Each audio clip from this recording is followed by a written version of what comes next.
नमस्कार, आप देख रहे हैं जनभावना टाइम्स और मैं हूं आपके साथ अंबुज उपाध्याय। 5 अप्रैल 2011 को देश की राजधानी दिल्ली के जंतर मंतर पर मौजूदा सरकार और भ्रष्टाचार के विरुद्ध जन लोकपाल बिल की मांग को लेकर एक आंदोलन शुरू हुआ, जिसमें अन्ना हजारे, किरण बेदी, बाबा रामदेव, प्रशांत भूषण, कुमार विश्वास जैसे नामचीन लोगों ने आंदोलन के रूप में बिगुल बजाया। अगर सरकार ने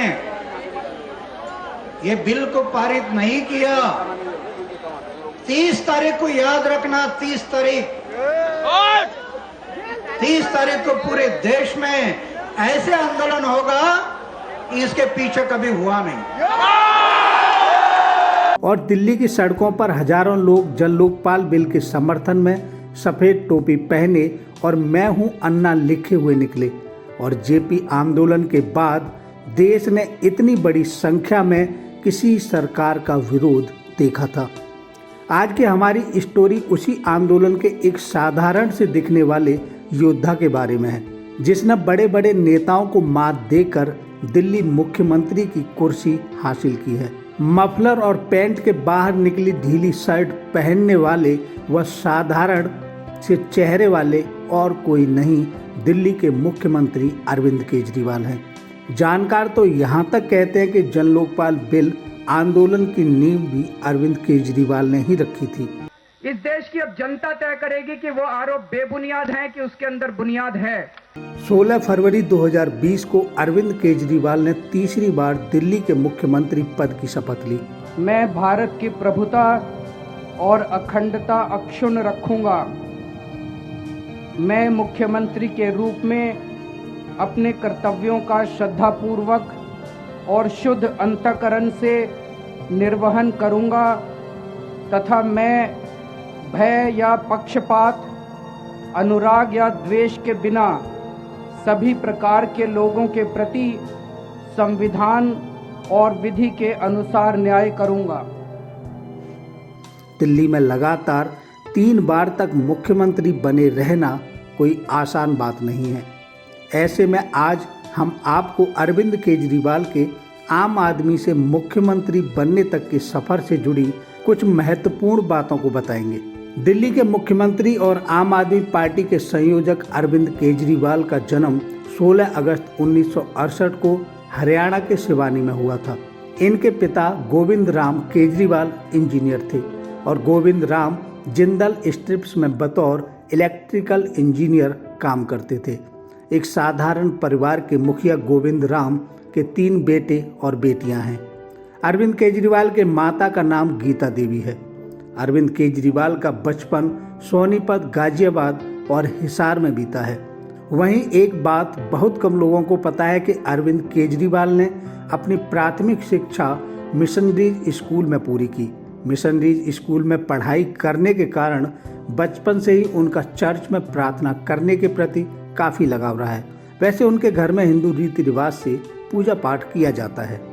बचपन से एक उज्जवल छात्र के रूप में अरविंद केजरीवाल ने पहले प्रयास में ही परीक्षा उत्तीर्ण की और पश्चिम बंगाल में IIT खड़गपुर में दाखिला लिया और उन्होंने मैकेनिकल इंजीनियरिंग को चुना। अपनी डिग्री पूरी करने के बाद उन्होंने टाटा स्टील में नौकरी हासिल की, लेकिन जल्दी ही दिल की मानते हुए उन्होंने सिविल सर्विसेज की तैयारी के लिए नौकरी छोड़ दी और कोलकाता में 2 महीने तक मदर टेरेसा के साथ उनके कालीघाट आश्रम में काम करने का अवसर उन्हें मिला।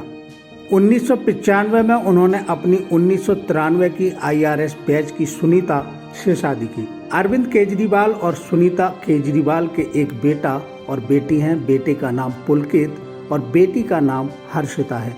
अरविंद केजरीवाल का सामाजिक जीवन तब उभरा जब उन्होंने 1999 में नकली राशन कार्ड घोटाले को उजागर करने के लिए परिवर्तन नामक एक आंदोलन की स्थापना की और आयकर, बिजली और खाद्य राशन से जुड़े मामलों में दिल्ली के नागरिकों की सहायता की। सामाजिक कारणों पर अधिक ध्यान केंद्रित करने के लिए उन्होंने अपनी नौकरी से इस्तीफा दे दिया। 2006 में पब्लिक कॉज रिसर्च फाउंडेशन की स्थापना की। इसके बाद केजरीवाल की लोकप्रियता 2010 में बढ़ी जब उन्होंने जन लोकपाल बिल के लिए अन्ना हजारे के आंदोलन में पूर्ण रूप से समर्थन दिया। 2 अक्टूबर को कॉन्स्टिट्यूशन क्लब में हम लोगों का कार्यक्रम है।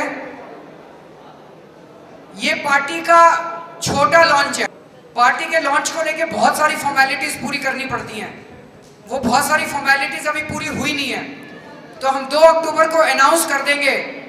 लेकिन जो असली सारी फॉर्मेलिटीज हैं वो सारी हम 26 नवंबर को पूरी कर पाएंगे। 2 अक्टूबर 2012 को अपने राजनीतिक सफर की औपचारिक शुरुआत उन्होंने बाकायदा गांधी टोपी पहनकर की। टोपी पर उन्होंने लिखवाया, मैं आम आदमी हूँ।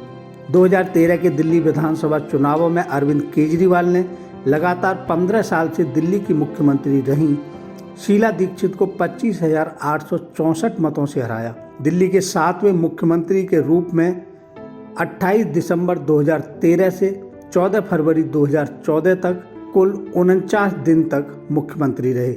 अपने 49 दिन के कार्यकाल में मुख्यमंत्री के रूप में अरविंद केजरीवाल लगातार सुर्खियों में बने रहे। दिल्ली के मुख्यमंत्री बनते ही सबसे पहले तो केजरीवाल ने अपनी सिक्योरिटी वापस की, फिर बिजली की दरों में 50% तक की कटौती कर दी। दिल्ली पुलिस व केंद्रीय गृह मंत्रालय के खिलाफ उन्होंने धरना भी दिया।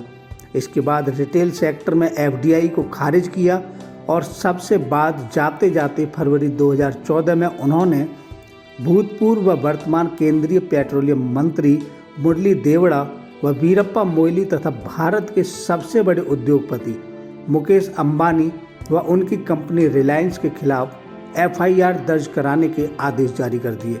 49 दिन में उनका इस्तीफा देने का प्रमुख कारण जन लोकपाल बिल ही था। आज हमारी सरकार इस्तीफा देती है।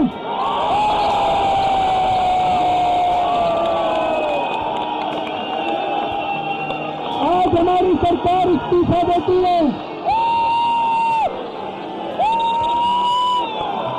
लोकपाल बिल के लिए, लोकपाल बिल के लिए सारे मुख्यमंत्री की कुर्सी देनी पड़े।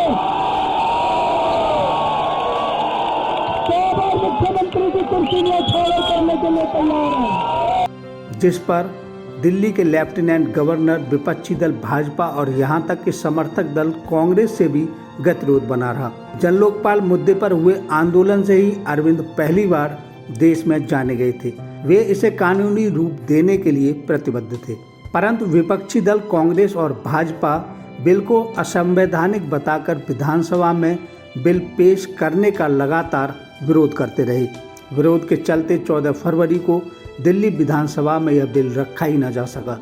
विधानसभा में कांग्रेस और बीजेपी के जन लोकपाल बिल के विरोध में एक हो जाने और भ्रष्ट नेताओं पर लगाम कसने वाले इस जन लोकपाल बिल के गिर जाने के बाद अरविंद केजरीवाल ने नैतिक आधार पर मुख्यमंत्री पद से इस्तीफा दे दिया।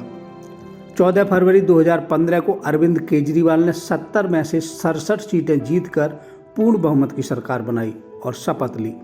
इसके बाद बीते साल 16 फरवरी 2020 को दिल्ली की सत्ता में तीसरी बार आने के तुरंत बाद से ही अरविंद केजरीवाल और उनकी सरकार का सफर काफी मुश्किल हो गया था। दिल्ली में विधानसभा चुनाव और मुख्यमंत्री अरविंद केजरीवाल की शपथ ग्रहण होते ही दिल्ली के अंदर दंगे शुरू हो गए। दंगे अभी शांत ही हुए थे कि कोरोना का संकट की वजह से देश में तालाबंदी हो गई। इसके बावजूद भी कोरोना काल में केजरीवाल ने अपने मुख्यमंत्री रहते हुए दिल्ली के लिए कुछ अच्छे कार्य भी किए। कोरोना के शुरुआती दिनों में जब इस वायरस का कोई इलाज नहीं दिख रहा था, तब दिल्ली ने पूरे देश में सबसे पहले प्लाज्मा थेरेपी के ट्रायल शुरू किए। ट्रायल के शुरुआती नतीजे उत्साहवर्धक निकले और इसके बाद पूरे देश में प्लाज्मा का ट्रायल हुआ। 2 जुलाई 2020 को दिल्ली में देश का पहला प्लाज्मा बैंक खोला गया। यह केजरीवाल सरकार के लिए एक बहुत बड़ी उपलब्धि थी। प्लाज्मा बैंक खुलने से पहले समस्या यह आ रही थी कि कोरोना मरीज के परिवार वाले और तीमारदार प्लाज्मा ढूंढने के लिए दर दर की ठोकरें खा रहे थे। कोरोना ड्यूटी में लगे व्यक्ति की अगर जान गई तो उसके परिवार को सम्मान के तौर पर 1 करोड़ रुपए दिए जाएंगे, फिर चाहे वह doctor, nurse, para medical staff या कोई सफाई कर्मी ही क्यों न हो। पूरे देश में अपनी तरह की यह एक इकलौती घोषणा और योजना थी। 1,56,875 ऑटो और टैक्सी ड्राइवरों के बैंक अकाउंट में 5,000 रुपए की एक बार सहायता राशि जमा कराई। 43,945 निर्माण मजदूरों के बैंक अकाउंट में 10,000 रुपये जमा कराए।